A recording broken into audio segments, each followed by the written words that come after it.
Hello everyone, मैं देवेंद्र त्रिपाठी विज्ञान विक्ष के ऑनलाइन प्लेटफॉर्म पे आप सभी का स्वागत करता हूं।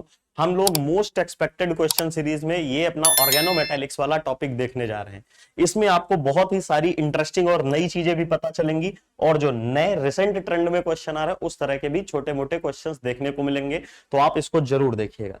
पहला क्वेश्चन यहां पर से देखिएगा, ऑर्गेनोमेटालिक स्पेक्ट्रोस्कोपी से रिलेटेड क्वेश्चन है। यहां पर से मेटल कार्बोनिल का स्ट्रक्चर दिया गया है और इसमें खुद बताया गया है कि जब हमारे पास द सॉलिड यहां पर रहे, द सॉल्व्ड यहां पे है, द सॉलिड बोल रहे, द सॉलिड स्टेट, ठीक है, the solid state magic angle spinning 13C NMR spectrum of FeCO का whole 5 shows a single band या absorption at -26 degree but two signals at -118 degree with relative intensity. Intensity आपको बतानी है, number of signal उसने आपको बता दिया। बेहद आसान सा क्वेश्चन है। यहां पर से देखोगे तो FeCO का होल 5 जो है पेंटा कोऑर्डिनेटेड है, TBP जियोमेट्री होती है, तो कुछ यहां पर से इस तरह का सिस्टम देखने को मिलता है। आपके स्क्रीन पर ये रहा। तो आपको पता है, अगर आप TBP की बात कर रहे हो तो ये वाली जो साइड्स होती है इन्हें एक्सियल और ये वाली जो साइड्स होती हैं इन्हें इक्वेटोरियल का नाम दिया जाता है। ठीक है, अब अगर इनकी के बाद में यहां पर से बोला जा रहा है रूम टेम्परेचर पे, यहां पे कह रहा है एक सिग्नल आ रहा है, ऐसा क्यों हो रहा होगा? बिकॉज एक्सियल इक्वेटोरियल से और इक्वेटोरियल एक्सियल से इंटरचेंज होते हैं। ठीक है, यहां पर से आपस में एक और चीज याद रखना कि एक्सियल कभी भी एक्सियल से और इक्वेटोरियल कभी भी इक्वेटोरियल से चेंज नहीं होता है। ठीक है ना, यहां पर से ये वाला तो पॉसिबल है, ये पॉसिबल है, बट ये दोनों पॉसिबल नहीं है। तो एक्सियल इक्वेटोरियल से इक्वेटोरियल एक्सियल से इंटरचेंज होते हैं और ये इतना रैपिड एक्सचेंज होता है कि इसकी वजह से जब हम लोग माइनस, यहाँ टेम्परेचर देखो -26 डिग्री है, उस टेम्परेचर के ऊपर भी यहां पर हम डिफरेंशिएट नहीं कर सकते हैं कि कौन सा हमारा एक्सियल है और कौन सा हमारा इक्वेटोरियल है। इसका एग्जांपल मैं आपको देता हूं छोटा सा।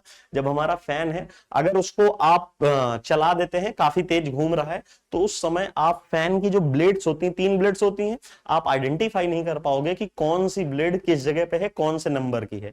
मतलब आपके पास जो फैन ब्लेड है उसमें 1 2 3 की मार्किंग कर दो या 3 अलग अलग कलर कर दो, तो जब आप उसको तेज से घुमा दोगे, फुल स्पीड पे चल रहा होगा, तो वो पूरा डिस्क की तरह दिखेगा। आप उसमें डिफरेंशिएट नहीं कर पाओगे कि रेड कौन सी थी, ब्लू कौन सी थी, ग्रीन कौन सी थी, या आपका 1 नंबर की कौन सी थी, 2 नंबर की कौन सी, 3 नंबर की कौन सी। सिमिलरली यहां पर आप आइडेंटिफाई नहीं कर पाते हो एक्सियल और equatorial at low temperature, normal temperature, even normal क्या -26 पे भी नहीं कर पाते हो। लेकिन जब बात आती है -18 डिग्री सेल्सियस में, 118 डिग्री सेल्सियस पे, तो यहां पर ये जो स्ट्रक्चर है ना, ये अभी क्या है, यहां पर डायनामिक स्ट्रक्चर है at -26 degree Celsius. Dynamic structure, dynamic structure, ठीक है। लेकिन जैसे ही हमने क्या किया, टेम्परेचर को डिक्रीज किया, टेम्परेचर को decreases up to -118 degree Celsius, तो उस समय हमें कैसा देखने को मिलेगा? Static structure. ठीक है, Fe ये लीजिए, और यहां CO जैसे दिख रहे हैं ये ऐसे ही फर्मली अटैच्ड हो जाएंगे, इसमें कोई भी यहां पर रोटेशन नहीं होगा, ये इक्वेटोरियल ही रहेंगे और ये एक्सियल रहेंगे। अब आपको पता है कि एक्सियल वालों की जो बॉन्ड लेंथ होगी वो कुछ ना कुछ तो डिफरेंट होगी ही एज कंपेयर टू हमारे इक्वेटोरियल वालों के। तो इसकी वजह से यहां पर से इनकी अलग हमारी स्पेक्ट्रा आती है, मतलब आता है इनका 1 2 और 3 का, और इन दोनों का अलग आता है। इसीलिए जो हमारे दो सिग्नल मिल रहे हैं, इंटेंसिटी उसकी क्या हो जाएगी? 2:3, या इसको हम बोल सकते हैं 3:2। तो यहां पर से देखोगे ऑप्शन में सिर्फ एक ही था, आपको यहां पर से हट जाएगा। आपको अगर यहां मेंशन किया गया होता कि एक्सियल इज टू इक्वेटोरियल बताना है, तो आंसर क्या होता? 2:3 होता, और मेंशन कर देता इक्वेटोरियल इज टू एक्सियल पूछा जाता तो आंसर 3:2 होता। वैसे यहां ना ही मेंशन है और ना ही दोनों डिस्प्यूटेड आंसर है, तो आपका आंसर सिंपली ये वाला बन जाएगा। नेक्स्ट क्वेश्चन देखिएगा, काफी आसान क्वेश्चन रहने वाला है, बस यहां पर तो ध्यान से देना। Olefin hydrogenation using Wilkinson's catalyst initiates with, ये काफी ज्यादा इंपॉर्टेंट क्वेश्चन है। क्यों? क्योंकि देखिएगा बुक में भी यहां पर मेंशन है साफ साफ कि जो विल्किंसंस कैटालिस्ट होती है उसकी 2 मैकेनिज्म होती है। बच्चा ध्यान से सुनिएगा, RH PPH3 का होल थ्राइस Cl एक यहां पर से हमारे पास इनिशियल कंपाउंड है, ये क्या करता है, यहां पर से किसी किसी बुक में या किसी किसी तरह से मैकेनिज्म में आपको ये देखने को मिलेगा कि यहां पर से RH का होल थ्राइस Cl और H2, मतलब ये आपका यहां पर से क्या हुआ है, ऑक्सीडेटिव एडिशन। ये क्या कहते हैं, ये first step oxidative, first step जो है वो क्या हुआ है, ऑक्सीडेटिव एडिशन स्टेप होता है ना। बट बहुत सारी बुक्स में या जिसमें ये होगा उसमें ये जरूर यहां पर स्टेप होगा कि RH का होल थ्राइस Cl, ये हमारा एक्टिव नॉर्मल कैटालिस्ट है। इसमें सबसे पहला क्या होगा, लिगैंड डिसोसिएशन, लिगैंड डिसोसिएशन, ठीक है। लिगेंड डिसोसिएशन होने के बाद यहां से क्या हो जाएगा, और वो भी कौन सा, -PPH3। तो यहां पर से क्या हो जाएगा, RH का होल ट्वाइस और Cl। ये जो ट्राइगोनल प्लेनर स्पीसीज है या ट्राई सब्स्टिट्यूटेड, यहां पर कोऑर्डिनेशन नंबर कितना है, यहां पर से 3 रहने वाला है और यहां पर से ये कोऑर्डिनेशन नंबर 6 है। अब इसमें होता क्या है, अगले स्टेज में यहां पर से क्या होगा, लिगेंड डिसोसिएशन, मतलब -PPH3 होता है, ठीक है। देख लेना गलत हो गया होगा, 2 P लग गए, यहां -PPH3 हो जाता है भैया। और उसके बाद जब यहां पे क्या आ गया, कोऑर्डिनेशन नंबर 5 आ गया, उसके बाद अगले स्टेज में जाके क्या होता है, एल्कीन का कोऑर्डिनेशन, एल्कीन कोऑर्डिनेशन वगैरह वगैरह पूरी प्रोसेस चलती रहती है। लेकिन जो मोर आपका एक्सेप्टेड है ये वाली है, क्या है, एक्सेप्टेड, वो भी आपका बहुत सारे लोग बताएं, लेकिन जो एक्चुअल में मेन है वो आपकी ये वाली मैकेनिज्म है, ज्यादा बेनिफिशियल। इसके करस्पॉन्डिंग जो हमारे पास जो डेटा आया हुआ है वो ज्यादा सॉलिड प्रूफ करता है कि ये मैकेनिज्म फॉलो होती है, ना कि ये वाली, ठीक है। आप जहां पर भी देखोगे ये और ये दोनों होगा। इवन CSIR नेट का अगर PYQ देखोगे एक बार, तो वहां पर इसमें जो इंटरमीडिएट ये 3 मेंबर का बनता है ना, इसे टी शेप इंटरमीडिएट बोलते हैं। और उसमें TBP आंसर भी था और टी शेप भी था। तो TBP इस वाले में बनता है और इसमें आपका कौन सा बनता है, टी शेप का बनता है। और जो करेक्ट आंसर आया था वो टी शेप इंटरमीडिएट फॉर्मेशन का आया था। तो ये वाली ज्यादा एक्सेप्टेड और मोर करेक्ट आंसर है। तो इसीलिए मैंने कहा था आपके लिए कि ओलेफिन एडिशन टू, चलिए ठीक है। तो यहां पर मैंने आपको क्या बताया था कि जो ओलेफिन एडिशन होता है, यहां पर से आपको समझना है कि जो olefin addition to the RH इस वाले इसमें है, ये गलत है। क्योंकि हमसे पूछा था कि इनिशिएट्स विद, जो हमारी कैटालिसिस है वो इनिशिएट कहां से होती है, पहला स्टेप तो एक्चुअली में ये एडिशन का दिख रहा है, यहां पर से ये हो गया। उसके बाद अगला स्टेप होता है एल्कीन का, इसमें यहां पर एल्कीन का एडिशन होता है और उसके बाद यहां पर से फर्दर आगे पूरी रिएक्शन चलती है। H2 का ऑक्सीडेटिव एडिशन होता है, फिर माइग्रेटरी इंसर्शन होता है और लास्ट में रिडक्टिव एलिमिनेशन होकर आपको यही रिएक्शन देखने को मिलती है। तो यहां पर से ये ओलेफिन का एडिशन नहीं होगा, जो कि सेकंड स्टेप होगा। पहला स्टेप इनिशिएट कहां से होगी, डिसोसिएशन से, फिर olefin addition. So this complex, ये बिल्कुल ही गलत बात है। चाहे आप इस मैकेनिज्म में देखो और चाहे इस मैकेनिज्म में, ऐसा तो होगा ही नहीं, ठीक है। नेक्स्ट है a phosphine dissociation from this complex. Yes, जो हमारा विल्किंसंस कैटालिस्ट है उसमें से सबसे पहले फॉस्फीन डिसोसिएट होगी, then favourable a phosphine addition to this complex. अब देखो यहां पर से बिल्कुल इलॉजिकल है, अगर ये कॉम्प्लेक्स बना ही है किसके थ्रू बना है, while by dissociation of PPH3, उसका जुड़ना उसमें तो कोई ऐसे पहला स्टेप हो सकता है। सो मोस्ट इंपॉर्टेंट और more correct answer is your C answer. देखिए, find out the isostructural pair among the following. इस तरह के क्वेश्चन आपके क्या है, थोड़ा टाइम कंज्यूमिंग है। आपको आंसर के मार्क्स मिलेंगे बट आपके टाइम भी जाएगा। दूसरी बात है, कंफ्यूजन भी क्रिएट करेगा। अगर MCQ में है तो बहुत अच्छी बात है, ऐसे दिख रहा है, लेकिन एग्जाम्पल के तौर पे मान लो A एंड B ऐसे हो जाए, B ऑप्शन हो जाए C एंड B, है ना, या B एंड C, है ना, B एंड C, और C ऑप्शन हो जाए आपका A ओनली, फिर उसके बाद यहां पर से D ऑप्शन हो जाए D ओनली, तब ये बहुत ही ज्यादा कॉम्प्लेक्स क्वेश्चनों में से बन जाएगा। क्यों, चलिए आइए देखिए जल्दी से। यहां पर से पूछा गया है कि आइसो स्ट्रक्चरल पेयर्स कौन से होते हैं of the following homoleptic carbonyl complexes. Homoleptic complexes कैसे होते हैं, सबसे पहले तो आपको ये जानना चाहिए, मेटल कार्बोनिल्स जो होते हैं वो 2 तरह के होते हैं, मेटल कार्बोनिल, है ना, on the basis of ligands. यहां पे ये होते हैं होमोलेप्टिक और दूसरे होते हैं हेट्रोलेप्टिक, हेट्रोलेप्टिक। होमोलेप्टिक कौन से होते हैं? जिसमें सिर्फ और सिर्फ आपके कार्बोनिल हो। MCOX वाले स्पीसीज लाइक Fe2CO9, FeCO का होल 5, NiCO का होल 4, ये सारे कैसे हैं? होमोलेप्टिक हैं। लेकिन अगर यहां पर MCOY और दूसरे कोई L लिगेंड प्रेजेंट हो जाए तो इसकी वजह से यहां पर से ये आपके हेप्ट्रोलिप्टिक में आ जाएंगे। जैसे एग्जांपल के तौर पे यहां पर से FeCO का होल 4 H2, ठीक है, HCO का होल 4, ये सारे कैसे? हेट्रोलिप्टिक कॉम्प्लेक्सेस में आएंगे। तो फाइंड आउट द स्ट्रक्चर पूछा है। देखो ये कॉम्प्लेक्स कैसा होता है, तो जल्दी से देखो, ये तो आपको याद होना चाहिए कि 34 इलेक्ट्रॉन है। सॉलिड फॉर्म में कैसे एग्जिस्ट करता है? सॉलिड फॉर्म में यहां पे ब्रिजिंग एग्जिस्ट करती है, याद रखना। एक CO की इधर और एक CO की ब्रिजिंग, और यहां पर से कुछ ऐसे।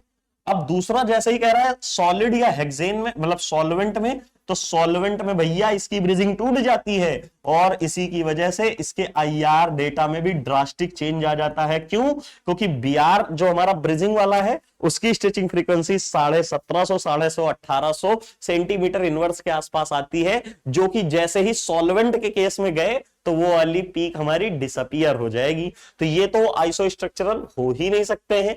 फिर है यहां पर से ये कॉम्प्लेक्स और ये कॉम्प्लेक्स। तो देखो जैसे ये स्ट्रक्चर आपको रटी होनी चाहिए। जब भी मैंने क्लासरूम में पढ़ाया, जो भी बच्चा क्लासरूम का होगा उसको मैंने बिल्कुल डिटेल में बताया है कि ये सारे ऐसे एग्जाम्पल हैं जो कभी भी आ जा सकते हैं, और आपको इनका स्ट्रक्चर याद है तो ठीक है, नहीं तो आपका काम तमाम हो जाएगा। CO वाले का अगर आप देखोगे तो CO के लिए पूछ लो, या यहां पर से मैं बेटर होगा मेटल लिख देता हूं, क्योंकि कोबाल्ट और रोडियम सेम टाइप की बॉन्डिंग शो करते हैं इसमें, ठीक है। यहां पर से जो M है, M स्टैंड फॉर कोबाल्ट और रोडियम, कुछ भी ले लो, है ना।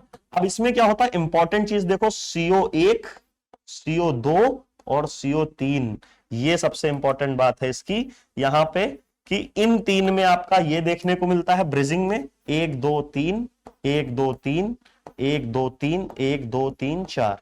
तो यहां पर से थोड़ा गड़बड़ हो जाएगा, ज्यादा बन जाएंगे, 2 2 आ जाएंगे, 2 2 2 और 3।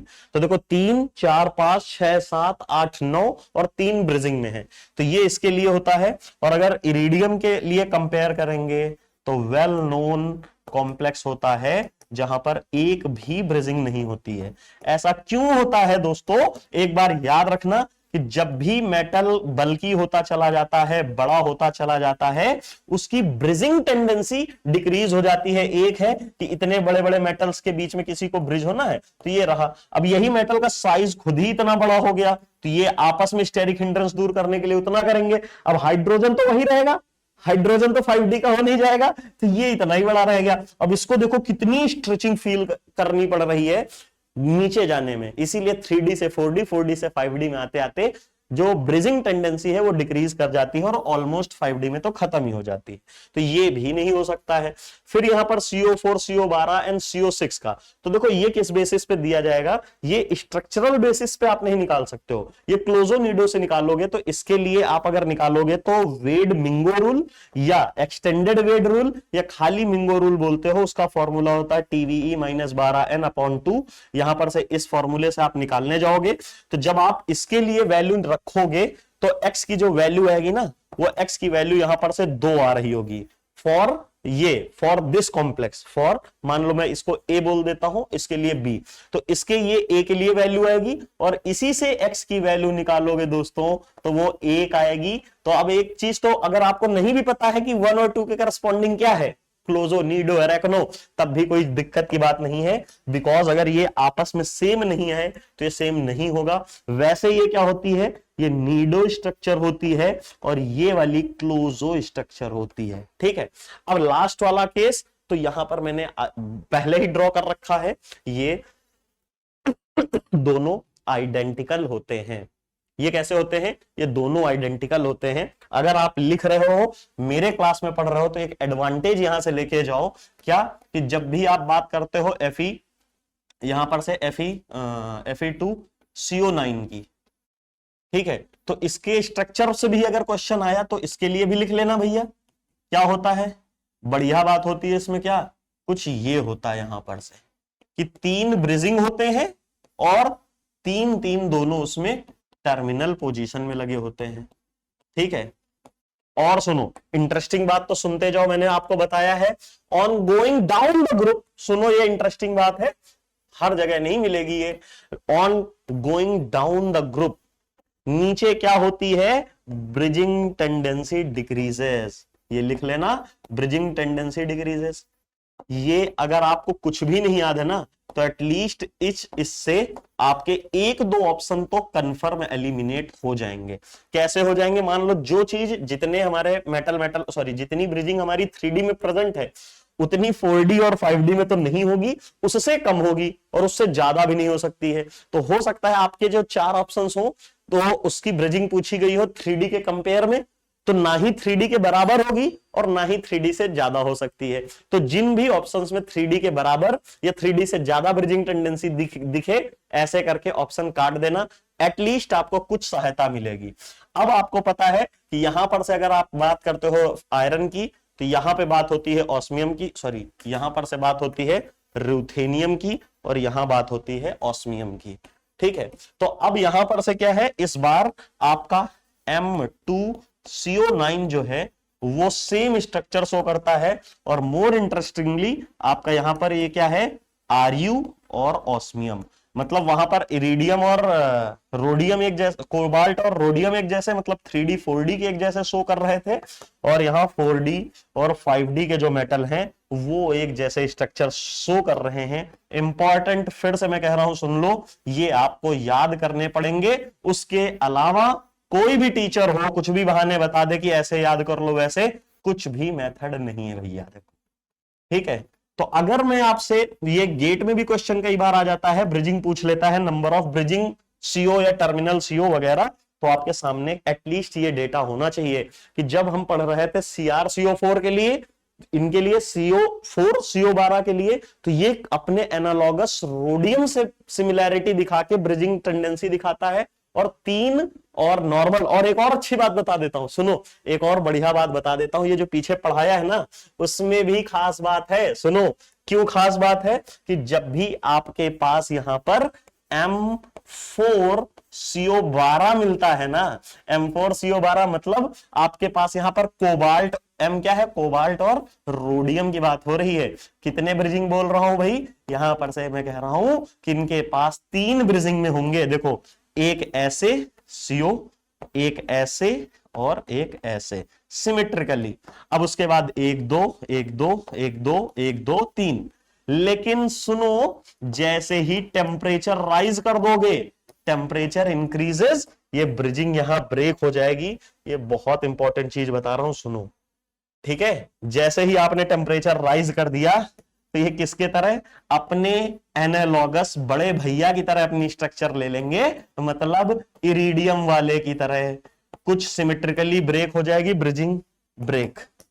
यहां पे क्या होगा, bridging breaks at high temperature. High temperature पे जैसे ही गए ब्रिजिंग ब्रेक हो गई। और यहां पर से अभी तो आप लोगों ने पढ़ा ही है कि अगर यहां पर से ये मेटल को हटा के मैं इरिडियम रख देता हूं 1 मिनट के लिए, हाँ ये स्ट्रक्चर, तो यहां पर से मेटल तो लाई ही नहीं कर रहा है, ये मेटल हटा दो यहां पर से। अगर इरिडियम के लिए बोलोगे तो ये यहां पर भी ऐसे ही रहेगा, लो टेम्परेचर में भी, और एज वेल एज अगर हाई टेम्परेचर बढ़ाओगे, ठीक है, तो भी ये ऐसा रहेगा at any cost. So these are the some questions associated with previous question. ये आपके लिए एडिशनल इंफॉर्मेशन है, बहुत कम जगह मिलेगी, लिटरली कंपाइल होके नहीं मिलेगी। एक ये वाला स्ट्रक्चर, ये जो ऐसे होता है सॉल्वेंट से कैसे आईआर डेटा चेंज हो जाएगा, यहाँ पे ये जो इसमें आईआर डेटा आ रहा होगा वो 1800 से 2000 के बीच वाला, तो इसमें भी आएगा, इसमें भी आएगा, ड्यू टू मेटल और कार्बन सीओ की टर्मिनल वाले, क्योंकि टर्मिनल तो यहां भी 4 है, यहां पे 3 है, उसका तो सेम है। इंपॉर्टेंट जो डिस्टिंग्विश करने वाला है वो ये है, जो कि 1800 के आसपास आएगा। एग्जैक्ट नहीं बता रहा हूं, अप्रॉक्स ये 1820, 1830 या 1780 के पास आएगा, क्योंकि ब्रिजिंग में है। और ब्रिजिंग की कहां पे आती है, μ2CO की जो स्ट्रेचिंग फ्रीक्वेंसी आती है भैया, उसका डेटा लाई करता है इसके in between, depend on the metal to metal, किसमें कितनी बैक बॉन्डिंग हुई है। समझ गए? छोटा सा क्वेश्चन दिख रहा था लेकिन बहुत सारा डेटा आपको देके गया है एग्जाम पर्सपेक्टिव से। और अगर ये चीज अच्छी लगी हो जितना भी मैंने बताया है तो सेशन को यार प्लीज लाइक जरूर करिएगा। अगला क्वेश्चन यहां पर से है, पहले बढ़ने से पहले ही लाइक कर देना। यहां पर क्या है, metallic iron upon treatment with excess of CO. तो ये तो हमारी बेसिक रिएक्शन किसकी, यहां पर से XCO, ये बेसिक रिएक्शन है मेटल कार्बोनिल की, इसे बोलते हैं डायरेक्ट मेटल कार्बोनाइलेशन। कहां पर बोल रहा है, 100 बार प्रेशर पे, ठीक है, एट 150 डिग्री सेल्सियस। तो इससे क्या बनेगा, हमारा homoleptic iron metal carbonyl complex. फिर कह रहा है gives A pale yellow compound A, मतलब ये हमारा ए बन गया है। इसके बाद the compound A treatment with I2, इसके ऊपर हमने I2 की रिएक्शन करा दी है। तो क्या होता है, अगर यहां पर मेटल मेटल बॉन्ड प्रेजेंट होता तो मेटल मेटल बॉन्ड तोड़ने का काम I2 करता है। सुन लो, अगर यही मैं रिएक्शन इससे कराता ना, सुनते जाना भाई, एक बार फिर से सुनते जाना, Mn2CO10 की रिएक्शन अगर मैं I2 से करा रहा होता तो यहां भाई मेटल मेटल बॉन्ड तोड़ देता इसको तुरंत। ये I2 का काम मेटल मेटल बॉन्ड बहुत आसानी से तोड़ता है, लेकिन यहां तो मेटल मेटल बॉन्ड है ही नहीं। दूसरा इसका काम क्या होता है I2 का, याद करना, अगर यही I2 में फेरोसिन के ऊपर डालता, सुनना, अगर यही I2 मैं फेरोसिन के ऊपर डालता हूं तो ये बिहेव करता है एज ए ऑक्सीडाइजिंग एजेंट और इसको कन्वर्ट कर देता है ब्लू कलर फेरोसिनियम कैटायन, जो कि एक अनस्टेबल, मतलब एक तरह से अनस्टेबल इसलिए क्योंकि 18 वाली स्पीसीज 17 में कन्वर्ट हो रही है और एक पैरामैग्नेटिक स्पीसीज बनके तैयार हो जाती है। तो ये I2 ऑक्सीडाइजिंग एजेंट का भी काम करता है। तो इनके कितने यूजेस हैं आप लिख सकते हो, आपको इंपॉर्टेंट होगा कि I2 का यूज कहां कहां होता है OMC में। इन्हीं सारे छोटे छोटे फैक्टर से हमारी ऑर्गेनोमेटालिक्स मजबूत होती है, समझ में आता है कि कब क्या करना है। तो I2 के क्या फंक्शन हो सकते हैं, दिमाग में आएगा। जैसे ही रिएक्शन किसी की कराई गई, एटलीस्ट ये 2-3 फैक्टर्स तो टच होने चाहिए, और अगर कुछ क्लिक हो गया तो बढ़िया है। यहां पर से क्या होगा, एक CO रिलीज हो जाएगी और उसकी जगह पे हमें क्या देखने को मिलेगा, FeCO का होल 4 I2, और ये है हमारा कॉम्प्लेक्स B। ठीक है, अब इस बी कॉम्प्लेक्स के ऊपर कहा जा रहा है और ये देखो ऐसे नहीं, gives A compound be with evolution of CO। ये मैं थोड़ी कह रहा हूं, उसने कहा, मैंने करके दिखा दिया। अब भाई एक CO बाहर जाएगा तो कितने इलेक्ट्रॉन की डिफिशियंसी आएगी, 2, और एक आयोडीन कितना देता, 1, तो उसको डिफिशियंसी पूरी करने के लिए 2 I2 डाल दिया है, मतलब 1 I2 डाल दिया है। The compound be on treatment with NaBH4, कभी भी NaBH4 के साथ में रिएक्शन होगा तो क्या होगा, याद रखना, एक्सचेंज रिएक्शन होती है, और यहां पर से क्या हो जाएगा, FeCO का होल 4 और यहां पर H2 आ जाएगा। ये बहुत इंपॉर्टेंट रहने वाला है, और ये C ऑप्शन हमारा बन के तैयार हो जाएगा। और ये जो C ऑप्शन बना है, it will show 1 signal in 1H NMR spectroscopy. 1 क्यों है, क्योंकि दोनों प्रोटॉन एक ही जैसे हैं, आइडेंटिकल प्रोटॉन है, तो इनका सिंगलेट और एक ही तरह आएगा। द कंपाउंड C इसमें 18 इलेक्ट्रॉन रूल को फॉलो कर रहा है, C को बताना था, तो C किसके तरह होगा, यहां पर से आंसर ये हो जाएगा। दूसरा, आपको मैं अगर और इंटरेस्टिंग बात बता दूं, बिना क्वेश्चन पढ़े आखिरी लाइन से ही आपका आंसर आ जाता। इसने कहा है देखो 1H NMR में सिंगल सिग्नल आएगा, तो क्या भैया इसमें कभी भी 1H NMR का सिग्नल दिख सकता है? जब प्रोटॉन नहीं है तो सिग्नल नहीं है, इसलिए ऑप्शन तो काट दो। इसमें प्रोटॉन नहीं है तो सिग्नल नहीं है, ऑप्शन काट दो। अब इसमें देखो, यहां पर कहोगे सर प्रोटॉन है तो सिग्नल मिलेगा, बट ध्यान से देखो, इसने कहा था FeCO का 5 बना दिया था, उसके बाद एवोल्यूशन ऑफ CO गैस हुई थी, तो अगर CO निकल गई है किसी भी कॉम्प्लेक्स से तो ये कैसे बन जाएगा। और दूसरी इंटरेस्टिंग बात आपसे कहता हूं, 18 electron rule, direct 18 electron rule पढ़ने के लिए ना पढ़ो, रिएक्शन मैकेनिज्म के ऑप्शंस को एलिमिनेट करने के लिए करो। जरा इसका 18 इलेक्ट्रॉन रूल गिन के देखो, 8 और 2 इंटू 5 हो गया 10, 10 8 18, 2 20। क्या सही है? That is only option C is correct. और इंटरेस्टिंग बात बता देता हूं, नोट कर लेना, मैं फिर से कह रहा हूं, इंपॉर्टेंट है, नहीं बताया जाता है, नहीं बताएंगे लोग। सुनो क्या है कि अभी मैंने बताया कि FeCO का होल 4 अगर है, H2 प्रेजेंट है, तो इसके ऊपर अगर आपने क्या डाला है, NaBH4 या कोई भी रिड्यूसिंग एजेंट इस तरह का डाल रहे हैं, तो प्रोडक्ट विल बी FeCO का होल 4 H2, सॉरी यहां पर से I2, हाँ I2। देखो भाई इंटरेस्टिंग बात चल रही है, नहीं मिलेगा कहीं पे, मैं लिटरली बोल रहा हूं, ये जो चीज बताने जा रहा हूं बहुत ही एनोमलस है, किसी भी बार आ सकती है। अब देखना कोई बुक में क्रोमियम कॉम्प्लेक्स के बारे में क्या कहता है। क्रोमियम कॉम्प्लेक्स में ये रहा NO,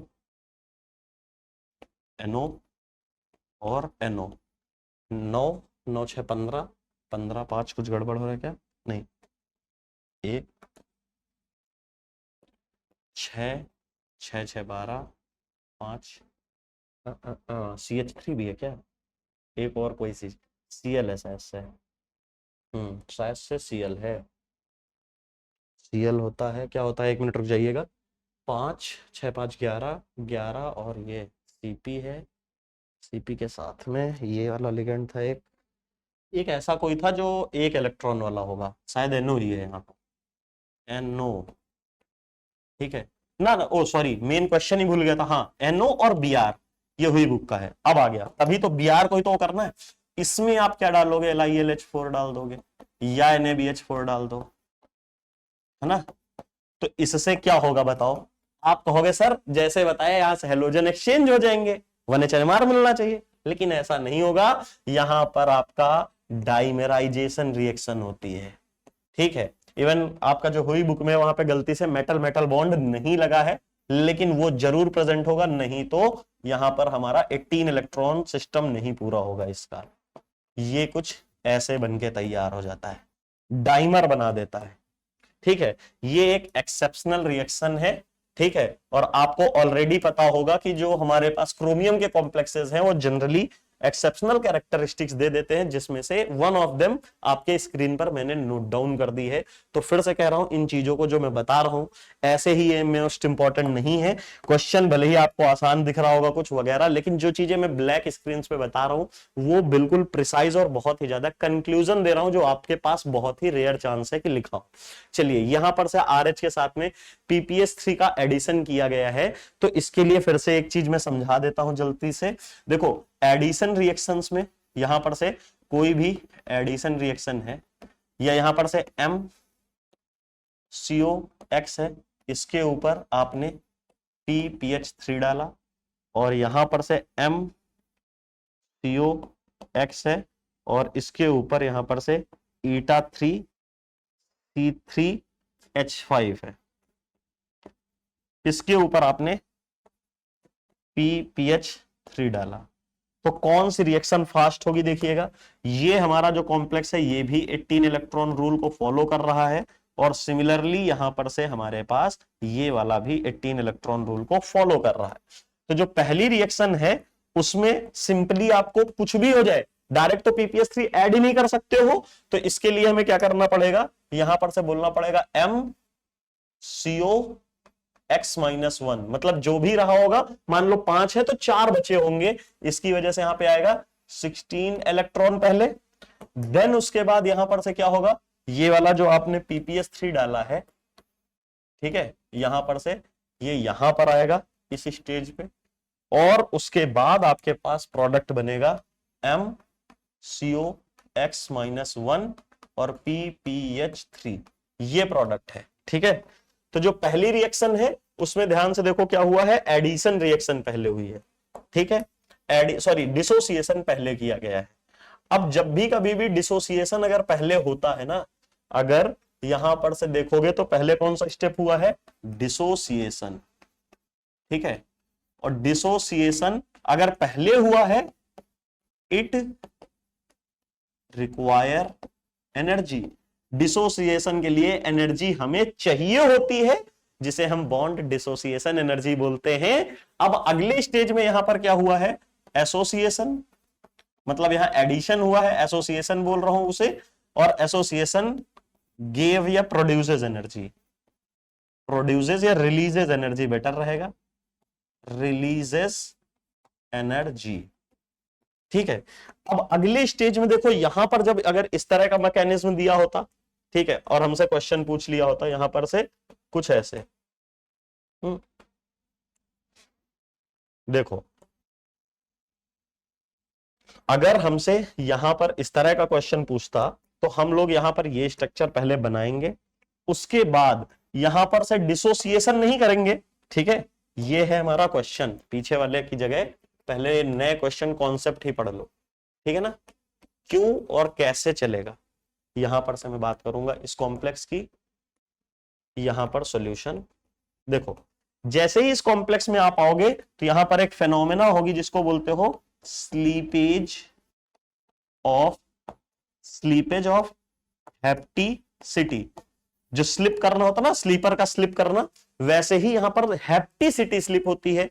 हैप्टिसिटी क्या है होती है, ईटा 3 से ईटा 1 में हैप्टिसिटी चेंज हो जाएगी। और अगर आप लोगों ने कॉन्सेप्ट पढ़ा होगा हैप्टिसिटी का मेरे से, तो मैंने बता रखा है हैप्टिसिटी जितनी होती है उस लिगेंड का उतना ही इलेक्ट्रॉन काउंट ले लेते हैं, चाहे जैसा कॉम्प्लेक्स हो, चाहे मतलब आपका 5 मेंबर का हो, 3 मेंबर का हो, कैसा भी हो, वो आपका उसकी हैप्टिसिटी के बराबर उसका इलेक्ट्रॉन काउंट।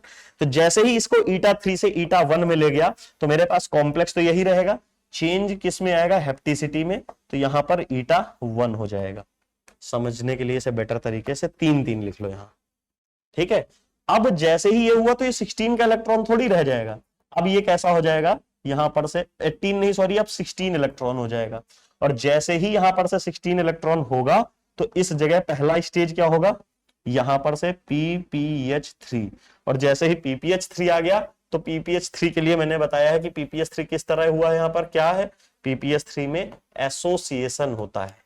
और जैसे ही एसोसिएशन होगा वो एनर्जी रिलीज करेगा, ठीक है। और एनर्जी रिलीज करेगा तो क्या होगा, यहां पर से रिएक्शन फेवरेबल होगी, क्योंकि हमारे प्रोडक्ट में क्या हो गया, यहां पर से ईटा 1 C3H5 कोई भी मेटल COX है पहले, और जो कि अब क्या हो गया, 18 इलेक्ट्रॉन रूल को फॉलो कर रहा है, 18 इलेक्ट्रॉन को, ठीक है।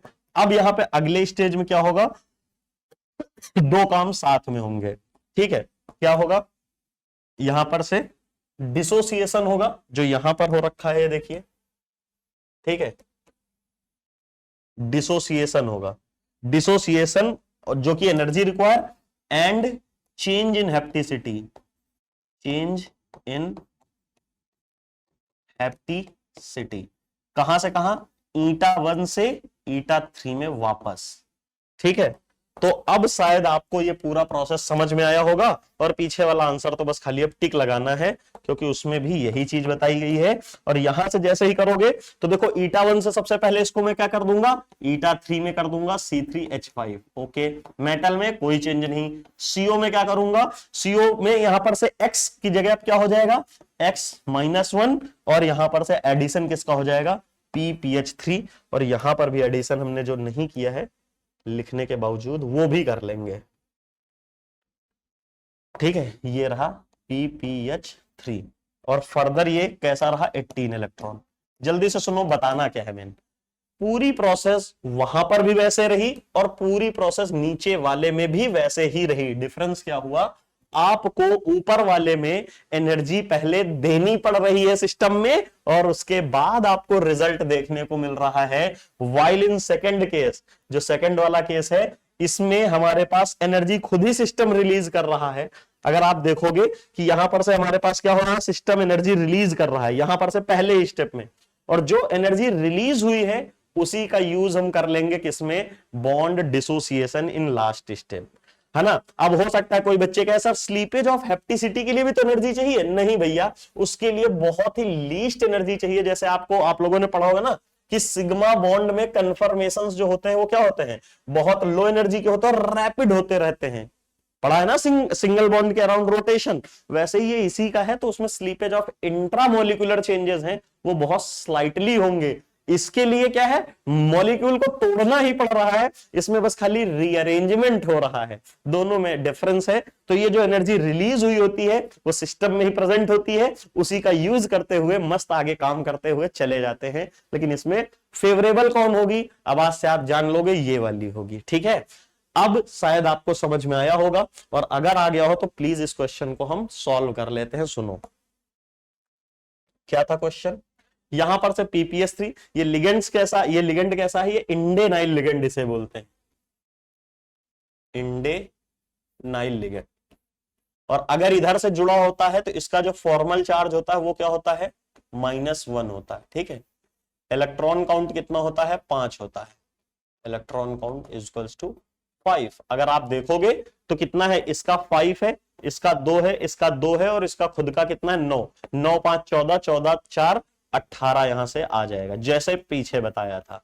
लेकिन ये फ्लक्सोनियल लिगेंड है, अभी कहां पर है, ईटा 5 हेप्टिसिटी से जुड़ा है, इस समय किसमें है, ईटा 5 में है, और प्रोडक्ट में भी ईटा 5 है। लेकिन अभी मैंने बताया जो लोग हेप्टिसिटी चेंज कर सकते हैं, है ना, फ्लक्सोनैलिटी कौन कौन दिखा भी सकता है, ये भी फ्लक्सोनैलिटी, ये भी लिख लेना।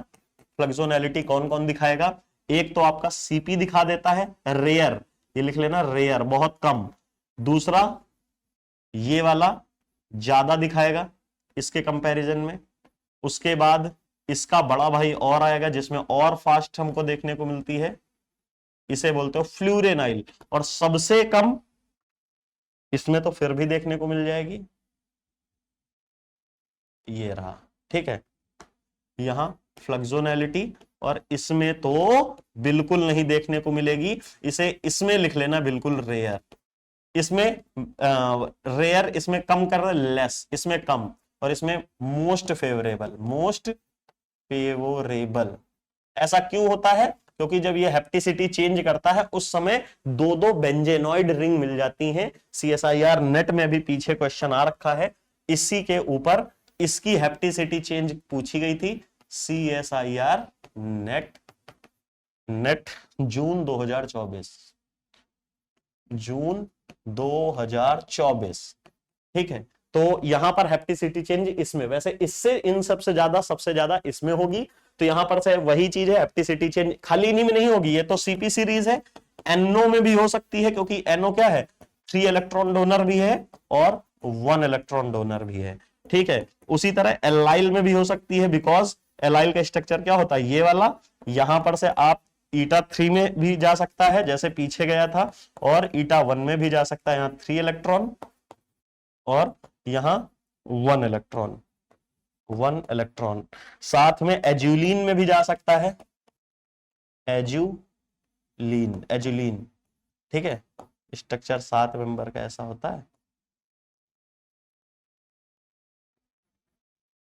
ये निगेटिव इधर और यहां पॉजिटिव चार्ज, ये भी पूरी रिंग होती है। ये 7 मेंबर की, इधर पॉजिटिव इधर निगेटिव, जनरली इधर से यहां पर लिगेंड जुड़ते हैं, इधर से भी जुड़ सकते हैं। अगर इधर से जुड़ेंगे तो इसका फॉर्मल चार्ज क्या होता है, -1 होता है, और अगर इधर से मेटल जुड़ा तो इसका फॉर्मल चार्ज क्या होगा, +1 होगा। याद रखना, इधर से इलेक्ट्रॉन काउंट कितना होगा, 6 इलेक्ट्रॉन काउंट, 7 इलेक्ट्रॉन काउंट देते हैं मेटल को, इससे 7 इलेक्ट्रॉन काउंट देते हैं, और अगर इधर से कोई जुड़ेगा इलेक्ट्रॉन काउंट तो 5 इलेक्ट्रॉन काउंट देंगे, ठीक है। ये इस सारे क्वेश्चन का था। तो स्लीपेज ऑफ हेप्टिसिटी ईटा 3 से ये, फिर addition of phosphine ligand and followed by CO का dissociation, and then reconversion of eta 3 से ईटा 5, जो कि एग्जैक्ट सेम मैकेनिज्म, ये देखो मैंने ड्रॉ की है, एग्जैक्ट सेम है, बस एलाइल की जगह आप वही वो वाला फ्रेगमेंट लगा लीजिएगा।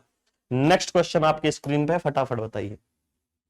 चलिए नेक्स्ट क्वेश्चन है Ru6 CO18। तो इसके लिए हमारे पास बहुत ही शॉर्ट मेथड है, शॉर्टेस्ट मेथड में बता देता हूं। शॉर्टेस्ट मेथड कौन सा method, Mingo rule for geometry, Mingo rule for geometry, ठीक है। मेन कितने के हैं उनके लिए हम लोग लिखा रहे हैं, 3 मेटल का, 3 मेटल नहीं, सीधा 4 मेटल से लिखाते हैं, 4 मेटल, 5 मेटल, 6 मेटल। इसके 3 बनते हैं, इसके 2 बनते हैं, इसके भी 2 बनते हैं। इसमें क्या है, 60, 62, 64, 72, 74, है ना, 74, 86, 90 बनने को, और भी बहुत सारे बनते हैं, ये मेजर वाले हैं। इसको बोलते हो टेट्राहेड्रॉन स्ट्रक्चर, टेट्राहेड्रल नहीं, टेट्राहेड्रॉन। इसे बोलते हो बटरफ्लाई, इसे बोलते हो स्क्वायर प्लेनर स्ट्रक्चर, ठीक है। इसे बोलते हो TBP, इसे बोलते हो स्क्वायर पिरामिडल, इसे बोलते हो ऑक्टाहेड्रल, इसे बोलते हो ट्रायगोनल प्रिज्मेटिक, ये क्या है, ये हमारे टोटल वैलेंस इलेक्ट्रॉन है, ये total valence electron of complex. ये क्या है, ये इनकी जियोमेट्रीज है, जियोमेट्री। दूसरी बात, रटना है, याद कर लो, सीधे इनके कुछ वो है। यहां पर से ये बहुत इंपॉर्टेंट है, ये क्या रहता है, नीडो। नीडो के बाद क्या आता है, अरेकनो। अरेकनो के बाद क्या आता है, हाइफो। तो ये स्ट्रक्चर इनके साथ मैच होती हैं। ये क्या होता है, क्लोजो। क्लोजो के बाद आता है नीडो। ये आपका हो गया क्लोजो। क्लोजो के अगर दो दो इलेक्ट्रॉन का डिफरेंस आता है, क्लोजो के बाद नीडो आना चाहिए, लेकिन ये दो नहीं 4 इलेक्ट्रॉन के बाद आ रहा है, तो इसे क्या बोलोगे, अरेकनो स्ट्रक्चर। ठीक है। और उसके अलावा अगर आपको निकालना है तो हमारा n plus X is equal to TVE minus 12n/2। ये तो शॉर्ट मतलब ये तो मेन फॉर्मूला ही है। अगर आपका x की वैल्यू 1, यहां पर से x की वैल्यू करस्पॉन्डिंग 1 आ रहा है, 1 2 3 4 0 -1 ऐसे आ रहा है, तो इसके करस्पॉन्डिंग क्या होता है, क्लोजो, नीडो, अरेकनो। स्पेलिंग उधर लिख दी है, देख लो। 4 के करस्पॉन्डिंग हाइफो, हाइफो। इसके करस्पॉन्डिंग हाइपर क्लोजो, हाइपर क्लोजो। और इसके करस्पॉन्डिंग सुपर क्लोजो। ठीक है, ये आ गए। अब अगर इलेक्ट्रॉन काउंट कर लोगे, आपका आंसर निकल आएगा। चाहे इससे कर लो, चाहे डायरेक्ट इससे, इतने याद कर लो, इससे बहुत क्वेश्चन आते हैं। तो मैं तो आपसे यही रिक्वेस्ट करूंगा, नहीं तो आप इस फॉर्मूले में रखे एक्स की वैल्यू जो है उससे भी निकाल सकते हो। यहां पूछा गया find out the structure of the following high nuclearity carbonyl complex. High nuclearity carbonyl complex क्या होते हैं, मेटल कार्बोनिल के दो कॉम्प्लेक्स होते हैं। एक होता है लो न्यूक्लियरिटी कार्बोनिल कॉम्प्लेक्स, दूसरे होते हैं हाई न्यूक्लियरिटी कार्बोनिल कॉम्प्लेक्स। जहां पर मेटल की संख्या जो है वो 4 से ज्यादा हो जाती है, उसे हाई न्यूक्लियरिटी कॉम्प्लेक्स बोलते हैं। जहां पर मेटल की संख्या 4 से कम होती है तो वो हमारे लो न्यूक्लियरिटी कॉम्प्लेक्स होते हैं। जहां पर 4 वाले होते हैं इन्हें हम बॉर्डर लाइन जनरली बोल देते हैं, जिसका एग्जांपल IR4CO12 वाला होता है। ठीक, IR4CO12 या कोबाल्ट वाला, ये उसी का एग्जांपल है। ये IR4CO का होल 12, ये यही स्ट्रक्चर होता है टेट्राहेड्रॉन और नीडो के साथ में। चलिए यहां पर से हम फटाफट बात करते हैं इलेक्ट्रॉन काउंटिंग की, तब हमारा आंसर हमें पता चल जाएगा। यहां पर है फेरुथेओसनम 8 × 6 + 2 × 17 प्लस कार्बन का सारा ले लेते हैं। इसमें इंटरस्टिशियल साइट में 4 इलेक्ट्रॉन, तो यहाँ पे 8 चौक 32 और यहाँ पर 17 दूनी 34 और उसके बाद यहाँ पर से 4। ठीक है, 8 छंग 48, 8 छंग 48, 17 दूनी 34 और 4, यहाँ हो गया 8 8 6 हाथ लगा 1 और 86 है। मतलब ये क्या रहा होगा, क्लोजो के साथ में ऑक्टाहेड्रल। क्लोजो के साथ ये दोनों ऑप्शन गए, पहला है क्लोजो के साथ में ऑक्टाहेड्रल इसकी जियोमेट्री, तो ये क्लोजो आ गया है मेरे हिसाब से यहां पर से। फिर इसका देखोगे तो 8 × 5 + 2 × 15 + 4 और यहाँ निगेटिव नहीं है तो कुछ नहीं। 8 5 40, 15 दूनी 30, 70 और 4 74 है। तो ये क्या हो जाएगा, नीडो और स्क्वायर पिरामिडल। नीडो और स्क्वायर पिरामिडल दोनों मैच हो रहे हैं। लास्ट वाले में देखोगे तो यहां पर से कितना होगा, 8 × 4 + 2 × 12 + 4 प्लस ये निगेटिव है तो ऐड कर लो 2। 8 चौक 32, 12 दूनी 24, 32 और 22 और 4 2 6, तो कितना हो गया यहाँ पर से 6 4 10, नहीं गलत हो रहा है क्या कुछ, यहाँ पर से 4, यहाँ पर 8 चौक 32 और 12 दूनी 24, 8 चौक 24, अच्छा ये रहा 6 4, ये हो गया 62। यहाँ से 62 आएगा क्योंकि ये जो शेप होती है क्या होती है, बटरफ्लाई, और इसको क्या बोलते हो, क्लोजोनिडो के बाद अरेकनो स्ट्रक्चर, अरेकनो स्ट्रक्चर। ठीक है, तो जो अरेकनो वाला कौन सा था, ऑप्शन नंबर बी था, ये कट जाएगा। ठीक है, अब किसी भी एक में से किसी एक का मैं रख के दिखा देता हूं, जो मैंने इस काउंटिंग से बताया वो सेम है कि नहीं। चलो मैं हाइपोथेटिकली इसको बीच वाला ले लेता हूं, तो यहां पर से अगर इस वाले को इस फॉर्मूले में रखता हूं तो इसके लिए n की वैल्यू कितनी है, 5 + x। TVE इसका कितना आया है देखो, 74 माइनस 12 × n की वैल्यू 5, 12 × 5 60 अपॉन में 2। तो यहां पर से मैं अगर x को फाइंड करूंगा तो कितना हो जाएगा, 14/2 मतलब 7, 5 उधर ले जाऊंगा, 7 - 5, x की वैल्यू आएगी 2, और जब भी x की वैल्यू 2 आती है तो इसे हम क्या बोलते हैं, नीडो स्ट्रक्चर। हेंस वेरीफाई हो गया कि जो मैंने ये लिखे हैं ये बिल्कुल करेक्ट है। ये किसका चार्ट है, मिंगो रूल ऑफ जियोमेट्री है। कई बार यहां पर से ऑप्शन आपको कंफ्यूज कर सकता है इसमें, कि यहां पर से आपको दिया हो, मान लो ये पूछा है, इसके लिए पूछे कि इसका शेप बता दो, क्या है, शेप एंड जियोमेट्री, तो साथ में यहां पर से नीडो के साथ में क्या लिख दे कि नीडो के साथ में ये हाइपो होगा या क्लैडो होगा, मतलब नीडो के साथ में ये आपका टीबीपी होगा या स्क्वायर पिरामिडल होगा, वो कैसे पता चल पाएगा? इससे पता चल पाएगा। समझ रहे हो ना मेरी बात में क्या कह रहा हूं? मतलब मैं एग्जांपल के तौर पे कोई भी मान लेता हूं कि मेरे पास नीडो तो ये भी है और नीडो ये भी है। अब नीडो में क्या होगा? टेट्राहेड्रॉन होगा या स्क्वायर पिरामिडल। दूसरी चीज क्या है यहां पर से याद रखना, ये 4M का मतलब है मेटल्स। मतलब अगर 4 मेटल होंगे तो यही 3 पॉसिबल होंगी, 5 मेटल होंगे तो ये 2 पॉसिबल होंगे, 6 मेटल होंगे तो ये 2 पॉसिबल होंगे। वैसे और भी हो सकते हैं लेकिन generally most of the time यही होते हैं। तो आपके स्क्रीन पर मैंने एक्सप्लेन कर दिया है। यहां पर से कई बार बच्चे इस क्वेश्चन को गलत करते हैं और गलत होने की टेंडेंसी बहुत ज्यादा है, एक बार जल्दी से देख लीजिए। यहां पे बोला गया इन्हें ट्रांस इफेक्ट, मतलब ट्रांस इस वाली कॉन्फ़िगरेशन में यहां पर लिखा है तो आपके पास है प्लैटिनम। प्लैटिनम का यहां पर जो जियोमेट्री गिवन है वो कैसी है? ट्रांस में है। यहां पर से हो गई एल्कीन तो नहीं है इसमें, ठीक है। ये क्या है? यहां पर से है आपका एक्स ग्रुप कुछ लगा है और यहां पे एच है और यहां पर है पी ईटी का होल थ्राइस और इधर भी है पीईटी का होल थ्राइस। अब यहां पर एक्स क्या है? ये वेरिएबल है हमारा और इसकी स्ट्रेंथ जो है ये पूछी गई है। यहां पर से भाई जनरली क्या है, लोग बॉन्ड स्ट्रेंथ को ना कंपेयर करके यहां पर से सीधा ट्रांस इफेक्ट का ऑर्डर लगा देते हैं क्योंकि दिख रहा है। तो देखो सबसे पहले तो आपको ट्रांस इफेक्ट का ऑर्डर पता होना चाहिए। ट्रांस इफेक्ट का ऑर्डर, और ट्रांस इफेक्ट होता क्या है?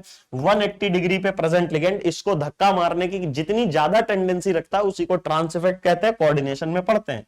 जो सबसे ज्यादा होता है वो हमारा इसका हाइड्राइड का और सीएन का, इन सब का बराबर होता है। इसके बाद आप देखोगे यहां पर से सीएन का भी लगभग ऐसा ही होता है। फिर अगर आप देखोगे तो यहां पर से CH3 आयोडाइड इन सब का आता है। फिर यहां पिरिडीन का, है ना, ये आयोडाइड वगैरह का आता है। और भी बहुत सारे आते हैं लेकिन मेन मेन में लिखा रहा हूं CP नो। फिर यहां क्लोरीन, पिरिडीन, अमोनिया, वाटर और OH का सबसे लेस। ये है ट्रांस इफेक्ट। ट्रांस इफेक्ट क्या करता है अभी मैंने बता दिया, सामने वाले को आसानी से धक्का मारता है और ये तोड़ देता है, मतलब लेंथ बढ़ा देता है। तो देखो यहां पर से COCN, अब CN और अगर मैं इनको अरेंज करूं जो गिवन है, गिवन वाले को ट्रांस इफेक्ट में अरेंज करूं, इनका ट्रांस इफेक्ट, तो सबसे ज्यादा इसमें से गिवन वालों में से किसका है? साइनाइड वाले का सबसे ज्यादा होगा, फिर आपका आयोडाइड वाले का होगा, फिर आपका ब्रोमाइड वाले का होगा और फिर आपका क्लोराइड वाले का होगा। यहां पर लिख लेना इधर ब्रोमाइड, ठीक है। तो ये आपके पास ट्रांस इफेक्ट का ऑर्डर है। अब आपको पता है जितना ज्यादा ट्रांस इफेक्ट होगा उतना ज्यादा ये धक्का मार के इसे तोड़ेगा, जितना ज्यादा ये होगा उतना ये तोड़ेगा। तो मतलब मैं कह सकता हूं कि ट्रांस इफेक्ट जितना ज्यादा होगा, ठीक है, उतना ज्यादा ये वीक बॉन्ड होगा, टूट जाएगा ये, है ना। तो यहां पर से ये ज्यादा, तो यहां पर से बॉन्ड स्ट्रेंथ ऑफ PTH उतनी ही कम हो जाएगी। मानते हो कि नहीं मेरी बात? और अगर मानते हो तो हुक्स लॉ भी जानते होगे, नहीं जानते हो तो पढ़ लेते हैं 1/2 पाई सी अंडर रूट के अपॉन म्यू। ये होता है स्ट्रेचिंग फ्रीक्वेंसी निकालने का फॉर्मूला। ये जो यहां पर म्यू ये दिया है ना, ये तो वही ये है हमारा, ये क्या है? PTH के लिए। अब ये कहता है स्ट्रेचिंग फ्रीक्वेंसी जो है वो डायरेक्टली प्रोपोर्शनल किसके है? के। और ये के क्या है? इसे बोलते हो फोर्स कांस्टेंट, ठीक है। ये फोर्स कांस्टेंट कौन सी बला है? ये कहता है जितनी ज्यादा किसी बॉन्ड की स्ट्रेंथ होती है उतनी ज्यादा फोर्स कांस्टेंट है। अब कहोगे बॉन्ड स्ट्रेंथ कैसे ज्यादा होती है? जिसका बॉन्ड ऑर्डर ज्यादा होता है। तो देखो यहां पर से ये बॉन्ड वीक हो रहा है, बॉन्ड वीक हो रहा है तो बॉन्ड स्ट्रेंथ वीक होगी, बॉन्ड स्ट्रेंथ वीक होगी तो यहां फोर्स कांस्टेंट कम होगा, फोर्स कांस्टेंट कम होगा तो यहां स्ट्रेचिंग फ्रीक्वेंसी कम होगी। तो यहां पर से उल्टा ऑर्डर जो ट्रांस इफेक्ट का है, तो यहां पर से म्यू PTH का ये उल्टा ऑर्डर आ जाएगा, Cl Br आयोडीन और सबसे लीस्ट CN। मैं गारंटी बता रहा हूं अगर आपने मेरा आंसर नहीं देखा होता तो मोस्ट ऑफ द बच्चे यहां पर क्या करते हैं, इसका जस्ट रिवर्स ऑप्शन टिका देते हैं, ये साइनाइड वाला। मैं लिटरली बता रहा हूं, अगर आपने धोखा नहीं किया होगा अपने आप से, दिल पे हाथ रख के देखोगे तो आपने भी यही आंसर लगाया होगा, क्योंकि मैंने बहुत बार क्वेश्चन करा रखा है और बच्चे हर बार यही गलती करते हैं। चलिए कोई बात नहीं, नेक्स्ट क्वेश्चन आपके स्क्रीन पर है। Which of the following statement true about the product? तो यहां पर से क्या होता है, Mn जो होता है,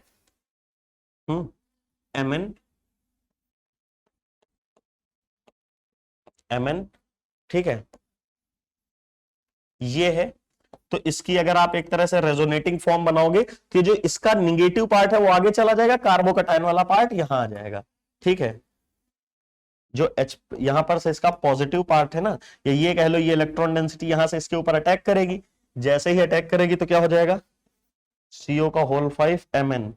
देखो ये अटैक करेगी यहां पर से, तो यहां पॉजिटिव पार्ट आएगा। अगर ये पॉजिटिव पार्ट आएगा तो ये यहां से आके इसके ऊपर आ जाएगा। तो देखो क्या हो रहा है, H प्लस यहां निगेटिव बना, यहां पॉजिटिव बना, निगेटिव ने इसको धर लिया तो CH2 किस में कन्वर्ट हो गया, CH3 में, और यहां पर पॉजिटिव पार्ट आ गया, कार्बोकटायन बन गया। इधर से ये इधर आ गया तो इधर तो निगेटिव चार्ज आ गया, ये देखो यहां पॉजिटिव आ गया, यहां निगेटिव आ गया, और इस मेटल के ऊपर पॉजिटिव। और हमें पता है कभी भी एडजेसेंट एटम पे पॉजिटिव निगेटिव आते हैं तो बॉन्ड फॉर्मेशन होती है, but there is an already a sigma bond, that means अब पाई बॉन्ड की फॉर्मेशन हो जाती है। तो इसको यहां से चार्ज नहीं मेंशन करेंगे, बस एरो मेंशन करेंगे, और उसके बाद यहां पर से हम क्या दिखाएंगे, कुछ इस तरह की स्पीसीज बनके तैयार हो जाती है। इसी के ऊपर है CH3, और मोर इंटरेस्टिंगली जो पॉजिटिव पार्ट आया है किसके ऊपर आया है, मेटल के ऊपर आया है, और मेटल के ऊपर आया तो इसे हम ऐसे दिखा देंगे। तो अब आप देख लो, जो कभी यहां पर किस फॉर्म में जुड़ा हुआ है, eta1 फॉर्म में जुड़ा है, वो eta3 में ना जुड़ के, देखो 2 कार्बन से लिंक है ना, तो इसे क्या कहेंगे, eta2 कहेंगे। यहां पर से क्या था, eta1 में था, तो ये चीज किस में कन्वर्ट हो गई है, प्रोपीन में, ना कि एलाइल में, eta3 में। जनरली बच्चे ये टिका देते हैं क्योंकि हर जगह हम लोग eta3 से eta1 में ही ट्रांजिशंस देखते रहते हैं। तो यहां पर conversion of eta1 allyl ligand into eta2 propene, the oxidation state of MN increase by 1 unit in the product.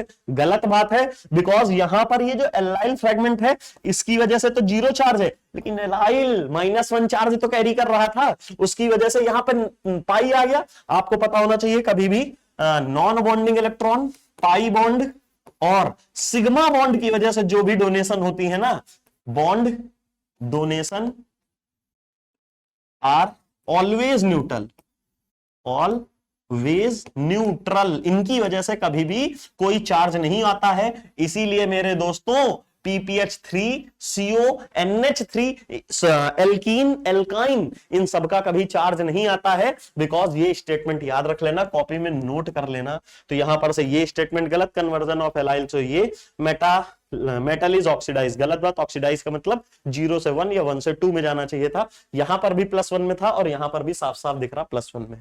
Next question आपके स्क्रीन में, फटाफट करते हैं। CpFeCO2 निगेटिव HBr के साथ में रिएक्शन हुई है, यहां पर से वेल नोन एग्जांपल है, कई बार PYQ में भी आ चुका है। तो यहां पर से हम लोग डायरेक्ट इसको जल्दी से लिखते हैं। ये बिहेव करेगा एज ए न्यूक्लियोफाइल। यहां पर से आपके पास क्या गिवन है, C5, ठीक है, C5H5Br, कुछ ऐसे गिवन है। यहां पर से आपका इसके ऊपर अटैक करेगा SN2, ठीक है, SN2 अटैक होगा। यहां पर से जैसे ही बाहर जाएगा तो यहां पर से आपका CP रिंग आ जाएगी, ऐड हो जाएगी, या यहां पर से डायरेक्ट लिख देता हूं, स्ट्रक्चर बनाएंगे तो गड़बड़ हो जाएगा। C5H5Br, ये पीछे से, ये इधर से, ये इधर, FeCO,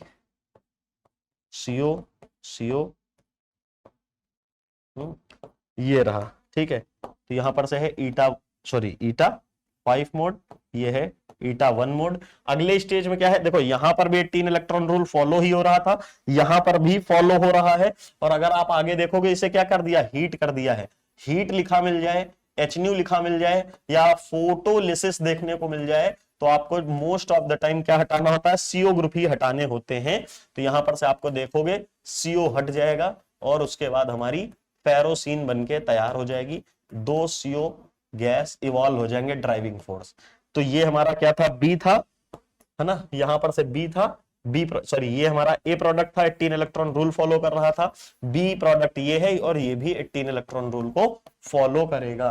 तो eta5, eta1, CO2 ये तो ठीक है, लेकिन eta3 में नहीं होगा, पहला हट गया eta5 का, ये तो पहले ही फेरोसिन बना दिया। फिर eta1 ये सही है, ये option number C more correct है, CP के साथ में Br, ये तो गलत हो गया। ठीक है, आसान क्वेश्चन था, ठीक है। नेक्स्ट क्वेश्चन है द फ्रेगमेंट ऑफ Mn2CO।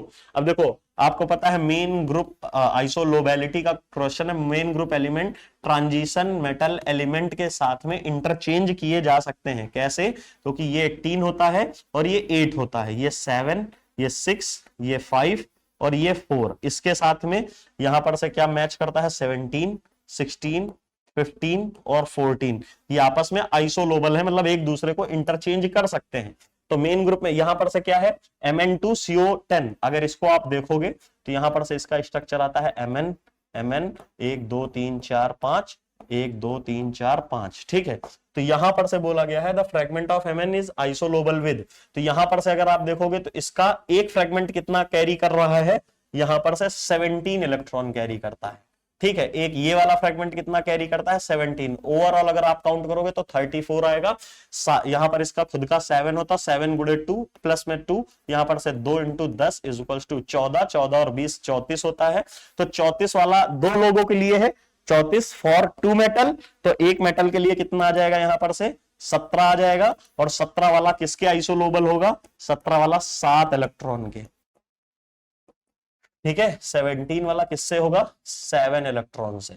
मानते हो कि नहीं मेरी बात ये, और अगर मानते हो तो आओ काउंट कर लेते हैं। इसका खुद का 4 होता है और इसका 1 1 होता है, तो ये 7 इलेक्ट्रॉन है, 4 2 6 इलेक्ट्रॉन है, 4 1 5 और एक निगेटिव चार्ज मतलब ऐड किया है तो 6 इलेक्ट्रॉन है, 4 3 7 लेकिन पॉजिटिव है, तो मतलब यहां पर से 6 ही इलेक्ट्रॉन रह गए हैं। ऑप्शन नंबर ए मैच हो जाएगा। चलिए गाइस बढ़िया है।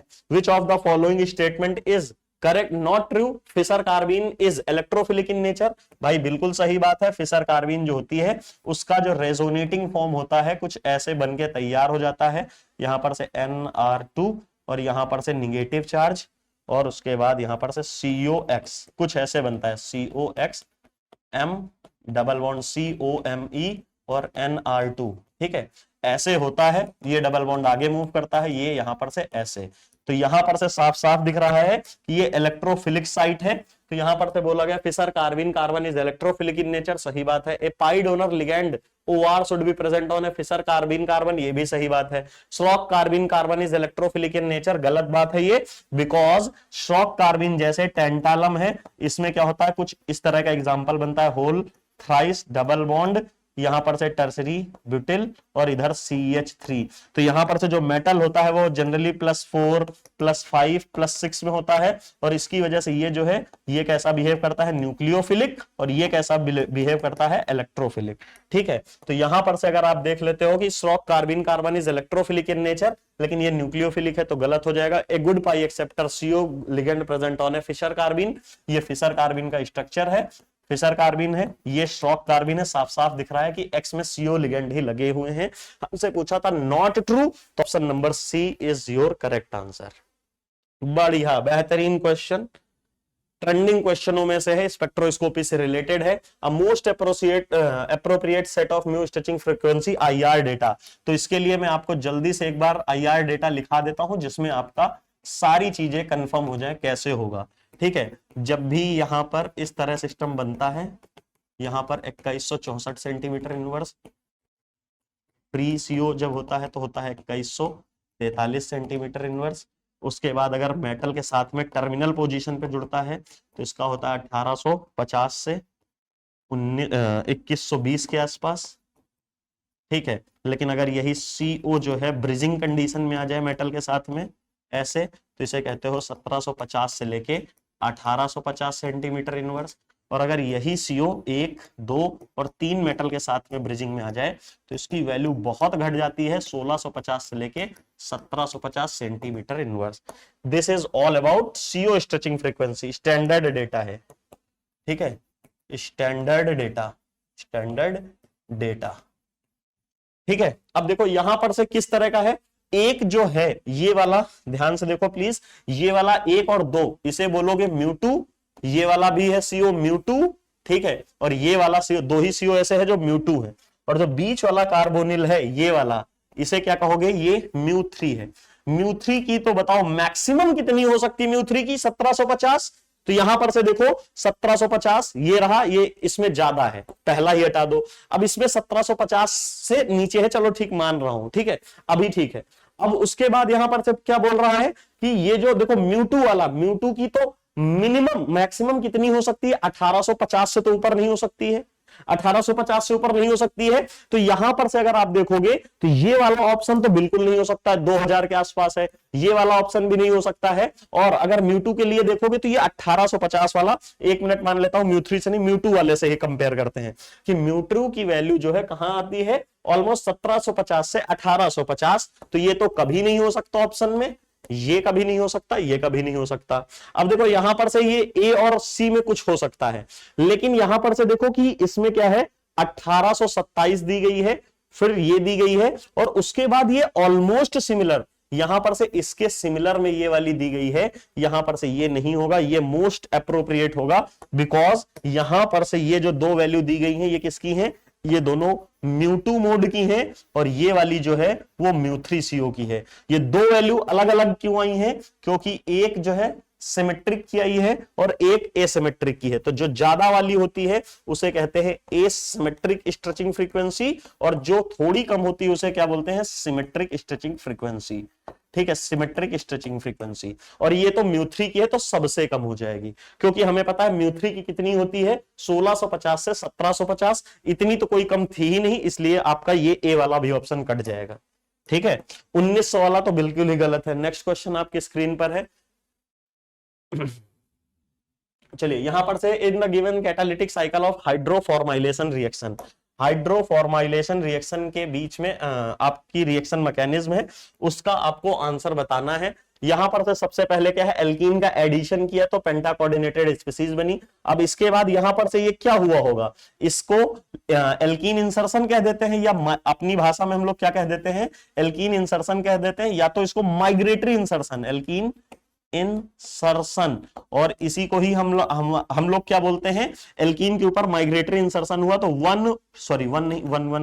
1-2 माइग्रेटरी इंसर्शन ओवर एल्कीन। तो 1-2 माइग्रेटरी इंसर्शन है नहीं, एल्कीन का यहां पर से इंसर्शन है तो ऑक्सीडेटिव एडिशन हो गया, ओसी ऑक्सीडेटिव कपलिंग होता है, ये भी हो गया, आरई मतलब यहां पर रिडक्टिव एलिमिनेशन हो गया। नीचे सबके फुल फॉर्म लिखे, तो सिर्फ और सिर्फ ऑप्शन नंबर बी ही सही है। सिर्फ यहीं से नहीं, आगे देख लो, ये स्टेप गया है, सीओ एडिशन हुआ। अब यहां 1-1 माइग्रेटरी इंसर्शन होने की वजह से क्या होगा, 1-1 माइग्रेटरी इंसर्शन पे क्या होगा, ये वाला पार्ट इसके ऊपर घूम जाएगा, जिसकी वजह से यहां पर से आपको टेट्रा कोऑर्डिनेटेड स्पीसीज, यहां CO CH2 CH2R और यहां PPH3, यहां CO और PPH3, ये वाला कॉम्प्लेक्स बनेगा, जो कि ये देखो बनके तैयार हुआ है।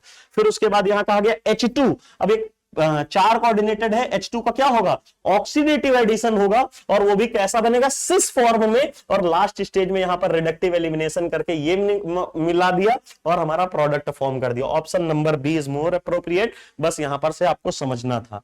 अब यहां पर से आपके सामने स्क्रीन पर पूछा गया है ऑप्शन, मैं दे देता हूं, ठीक है, यहां पर से 1 2 3 4। अब देखो, जब भी मेटालोसिन पढ़ते हो तो मेटालोसिन का पार्ट है, और मेटालोसिन में भी इसका नाम क्या है, निकेलोसिन, निकल का है तो इसलिए निकेलोसिन हो गया। अब निकेलोसिन या कोई भी मेटालोसिन की अगर आप एमओटी पढ़ते हो तो वो कुछ इस टाइप में बन के तैयार होती है। ठीक है, इसका नाम होता है E2G, इसका नाम होता है A1G, इसका होता है E1G स्टार। अब यहां पर से एक बार देखोगे तो ये गैप जो होता है भैया बहुत कम होता है, Δ1, और इसे नाम होता है Δ2। तो कहते हैं कि जो Δ2 है वो बहुत ज्यादा होता है, पेयरिंग एनर्जी फिर होती है, और सबसे लीस्ट जो होता है Δ1, मतलब कुछ भी नहीं होगा, सबसे पहले एक्साइटेशन तो हो ही जाएगा आसानी से। अब यहां पे बात होगा NiCp2, Cp का होल ट्वाइस Ni से, तो यहाँ Ni किस ऑक्सीडेशन स्टेट में है, +2 में है, तो इसका इलेक्ट्रॉनिक कॉन्फ़िगरेशन कितना हो जाएगा, D8 हो जाएगा। तो यहां पर से इलेक्ट्रॉन फिलिंग करने जाएंगे तो 1 2 3 एक्साइटेशन तुरंत हो जाएगा। अब इसके बाद यहां एक्साइटेशन नहीं होगा, क्योंकि इससे जो एक्साइटेशन के लिए एनर्जी ज्यादा चाहिए, उससे पहले क्या हो जाएगा, पेयरिंग एनर्जी, तो यहां भाई पेयरिंग कर देंगे। अब इसके बाद जब कुछ ऑप्शन ही नहीं बचा तो उसके बाद 2 इलेक्ट्रॉन जो हैं वो हमें यहां पर भेजने पड़ेंगे, और ये जो होती है ये एंटी बॉन्डिंग ऑर्बिटल होती है। ये दोनों कैसी होती हैं, BMO, ये दोनों BMO होती है, और ये जो है हमारी ABMO होती है। और मोर इंटरेस्टिंग जो है वो बोलते हैं कि इसके लिए यहां पर ये जो होता है 0 नोड होता है, इसके लिए 2 नोड होते हैं, ये लिख लेना एडिशनल इंफॉर्मेशन, और इसके लिए 1 नोड होता है, सारा इसी में सिखा दूंगा। तो यहां पर से आंसर क्या हो जाएगा, सेकंड वाला। ये लो भाई, आज ही के क्लास में पढ़ा है क्या? क्या इसको बताने की जरूरत है? The number of terminal CO present in this. जब टेम्परेचर नहीं प्रेजेंट है तो हम रूम टेम्परेचर ही मानेंगे, और रूम टेम्परेचर में हमने देखा कि था कि 3 CO ब्रिजिंग में होते हैं, इसमें कुछ लाइक दिस, है ना, इस तरह के 3 CO ब्रिजिंग में देखने को मिलते हैं। और उसके अलावा टोटल कितने हैं? 12 हैं, तो यहां पर से 9 हमें टर्मिनल पोजीशन में CO देखने को मिलेंगे। तो हमसे पूछा क्या था? टर्मिनल ही पूछा था। टर्मिनल का आंसर कितना हो जाएगा? यहां पर से 9, तो यहां पर से A B C D, वो 3 6 9 12, तो आंसर आपका क्या हो जाएगा? यहां पर से 9 वाला। आज के इस रोडियम होता तो भी यही होता, लेकिन अगर इरिडियम क्या होता तो यहां पे टर्मिनल कितने हो जाते हैं? आंसर 12 हो जाता, क्योंकि ब्रिजिंग में वहां कुछ भी नहीं होता है। ठीक है, यहां पर से पूछा गया है ईटा की हेप्टिसिटी, तो यहां पर से क्या हो जाएगा? 1, ठीक है, 2 3 और 4, 1 3 5 और 0, डिसोसिएट ही हो जाएगा क्या? तो देखो, क्या मुझे ये बताने की जरूरत है? काउंट करके देखो, 2 2 2 2 7, और ये ईटा 5 में है तो इसकी वजह से 5 इलेक्ट्रॉन आएंगे। 7 5 12, 12 और 6 18।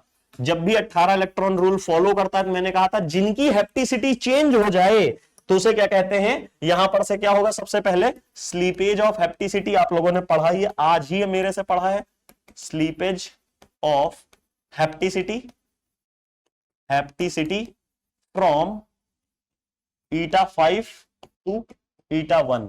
ठीक है, हेलो, करता हूं कॉल अभी, 2 मिनट रुक जाओ। ठीक है, यहां पर से क्या हुआ? ये चेंज हुआ, तो यहां पर से अगर आपने स्ट्रक्चर बनाना सीखा हो तो इंटरमीडिएट स्ट्रक्चर भी मैं आपके लिए भैया बना सकता हूं।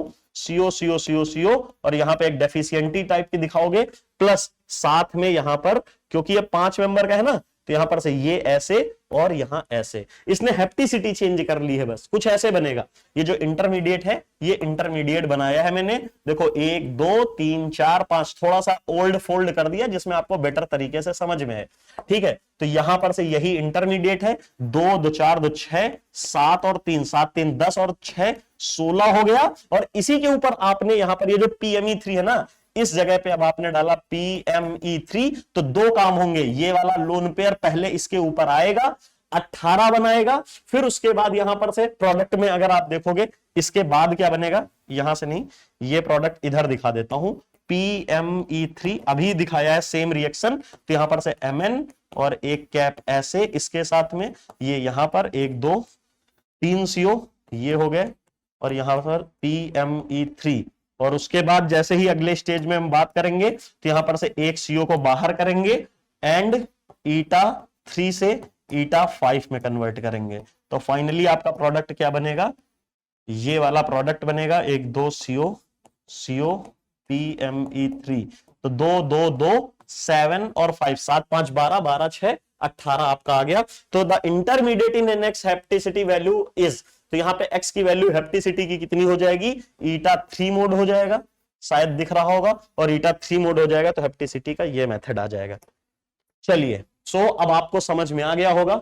यहां पर से आपके सामने among the following the total number of species having the closo structure is, मुझे पता है आप लोगों में से बहुत ही कम बच्चे इसका आंसर दे पाएंगे, लेकिन फिर भी यहां पर से मैं लिख देता हूं आंसर। ये वाले आप लोग निकालोगे, ठीक है, कौन कौन से फॉर्मूले से निकालोगे? ये तो आप निकाल सकते हो, ये भी आप निकाल सकते हो, ये भी आप निकाल सकते हो, ये भी आप निकाल सकते हो। किस फॉर्मूले से? n + x = TVE - 12n/2, है ना, ये वाला हमारा है। ठीक है, अगर इसकी x की वैल्यू कितनी आती है, आपका ये होमवर्क है, x की वैल्यू अगर 1 आती है तो क्या होगा? 2 3 और 4, है ना। अगर 1 आता है तो क्लोजो बोलते हो, 2 आता है तो नीडो बोलते हो, 3 आता है तो अरेक्नो बोलते हो, और 4 आता है तो हाइफो बोलते हो, 5 आती है तो क्लैडो बोलते हो, और यहां पर 0 आती है अगर x की वैल्यू तो इसे हाइपर क्लोजो बोलते हो। ठीक है, हमसे किसी चीज की मतलब ही नहीं है, मेन ये है कि अगर x की वैल्यू यहां पे 1 आएगी तभी ये क्लोजो होगा। और हमसे पूछा था कि क्लोजो की टोटल स्पीसीजेस कितनी होंगी, तो जिन जिन में x की वैल्यू 1 आ जाए वो क्लोजो है, और कुछ आ रहा तो मतलब नहीं। पहली बात, रिमेनिंग इन दोनों का मैं बता देता हूं, इसको ऐड करके आप अपना बताना। ये है वेड मिंगो रूल, इसे बोलता हूं वेड मिंगो रूल। और एक्चुअली में ये आया कहां से, आया था वेड रूल से डेराइव होके, यहां पर से ये जो है ये वेड रूल से आता है, वेड रूल से आता है। वेड रूल क्या कहता है, BnHn की पावर में अगर यहां x निगेटिव है, तो अगर इस x की वैल्यू -2 है, -4 है, -6 है, तो देखो इसके करस्पॉन्डिंग आपका क्या आता है, क्लोजो आता है -2 के, और यहां पर क्या आता है, नीडो आता है, यहां क्या आता है, अरेक्नो, और एंड सो ऑन। निगेटिव 8 होगा तो आपका हाइपो, -10 होगा तो क्लाडो हो जाएगा। जीरो, अगर यहाँ पे 0 हो जाएगा तो क्या हो जाएगा, हाइपर क्लोजो टाइप का। तो यहां पर से देखोगे तो इसको कन्वर्ट करता हूं मैं एक बार, यहां पर से क्या है, B6H8 अगर है तो इसको किस फॉर्म में लिखना है, BnHn का, तो B6H6। तो यहां पर से 2 प्रोटॉन मैंने हवा में उड़ा दिए हैं, तो यहां पर से क्या हो गया होगा, यहां 2 निगेटिव आ गया होगा, प्लस 2 H+ एसिडिक प्रोटॉन निकल गए। और अगर कभी भी इसकी वैल्यू 2 निगेटिव आ जाती है, तो यहां पर ये कैसा स्ट्रक्चर होता है, प्लीज समझ जाओ, क्लोजो होता है। अब यहां पे बात आएगी इसकी, तो इसे क्या बोलते हो, इसे बोलते हो, मेन ग्रुप में पढ़ते हो ये जेंटल आयन, ठीक है। इसको कैसे निकालते हो, तो देखो आइसोलोबेलिटी का भी मैंने बताया कि मेन ग्रुप एलिमेंट जो है ट्रांजिशन एलिमेंट के साथ में इंटरचेंज किए जा सकते हैं। मेन ग्रुप एलिमेंट का होता है ऑक्टेट रूल और इनका होता है 18 इलेक्ट्रॉन रूल। अगर आप देखोगे तो ये पीबी किसका है, कार्बन का, काशी गए शंकर पार्वती, ठीक है। ये रही सीरीज, मतलब जो आपके पास कार्बन का होगा इलेक्ट्रॉन काउंट, वैलेंस इलेक्ट्रॉन, वही इसका होगा। अब हमें पता है कार्बन किसके आइसोलोबल होता है, BH के। देखो कितनी बढ़िया शॉर्ट ट्रिक है, इससे बढ़िया शॉर्ट ट्रिक कुछ हो ही नहीं सकती है, कोई नहीं लिखा सकता। मैं फॉर्मूला नहीं याद करा रहा हूं जेंटल आयन का, सीधा कि कार्बन को रिप्लेस करते हैं BH से, इसके भी वैलेंस 4 है, इसका 3 है, इसका 1 है, तो 4 इसका हो गया, 4 इसका है तो 4 इसका हो गया। तो मैं इसके लिए क्या लिख लूंगा, डायरेक्ट लिखूंगा भैया कि ये है BH। टोटल कितने यहां पे पीबी हैं, 5 हैं, ओके। और यहां क्या हो जाएगा, 2 निगेटिव। अरे एक्सपैंड कर दो, डायरेक्ट रिजल्ट मिल गया, P5H5 और 2 निगेटिव। और अगर 2 निगेटिव मिल गया तो इसे ही तो क्या कहते हो, क्लोजो। यही तो था, तो क्लोजो और क्लोजो, आंसर 2 हो गया। तो 2 से कम तो इसीलिए मैंने कुछ दिया ही नहीं था। तो अब ऑप्शन बी ही ए होगा, बी होगा, सी होगा या डी होगा, ये आप बता दीजिएगा। जितना ज्यादा से ज्यादा हो सकता था मैंने आपको कंपाइल करके बहुत सारे नई फंडामेंटल चीजें भी बताई होंगी, बहुत सारी चीजें जो निकलती कैसे निकलती हैं। एक ये शॉर्ट मेथड बताया कि इसको, इसका फॉर्मूला होता है, फॉर्मूले से मत याद करो किसी भी। कई बार आप लोगों ने देखा होगा ना, जैसे आपसे ऐसे पूछ लिया जाए कि यहां पर से बिस्मथ का, या मान लो नेपाल, पाकिस्तान, ऑस्ट्रेलिया सब दिखे, है ना, ये रहा BI का है, तो BI के साथ में यहां पर से, 1 मिनट में खुद कैलकुलेट कर लेता हूँ नेटर में, BH2 का होल 5, ठीक है। तो ये हो जाएगा B5H10, फिर यहां पर से एक निगेटिव, हाँ ये रहा। तो यहां पर से आपसे अगर पूछा जाता कि BI5 और एक निगेटिव है तो इसका स्ट्रक्चर बता दो, तो ये भी आपका होमवर्क है, इसका भी स्ट्रक्चर बताना है। जो पीछे वाली ट्रिक बताई है उसी के बेसिस पे बता दो। चलो थोड़ा सा हिंट दे देता हूं कि ये नाइट्रोजन फैमिली का है, नाइट्रोजन फैमिली का है हमारा बिस्मथ, तो इसका भी इलेक्ट्रॉन काउंट 5 होगा। इसको रिप्लेस करते हो किसके साथ में, BH2 के साथ में, तो इसको भी रिप्लेस करोगे BH2 के साथ में। तो अब आप करके देख लेना कि आपका आंसर क्या रहा है। तो 2 होमवर्क आंसर है आपका, एक ये इसका स्ट्रक्चर और दूसरा इस वाले आंसर का। प्लीज आपसे रिक्वेस्ट है कि सेशन को लाइक जरूर करना, सेशन अच्छा लगा हो। और दूसरी बात है, दोनों आंसर का ऑलमोस्ट मैंने वो कर दिया है, इनको आप इसके फॉर्मूले से याद करके आंसर दे सकते हो, या ये देखो मैंने इलेक्ट्रॉन काउंट के बेसिस पे डायरेक्ट आंसर लगवाया है।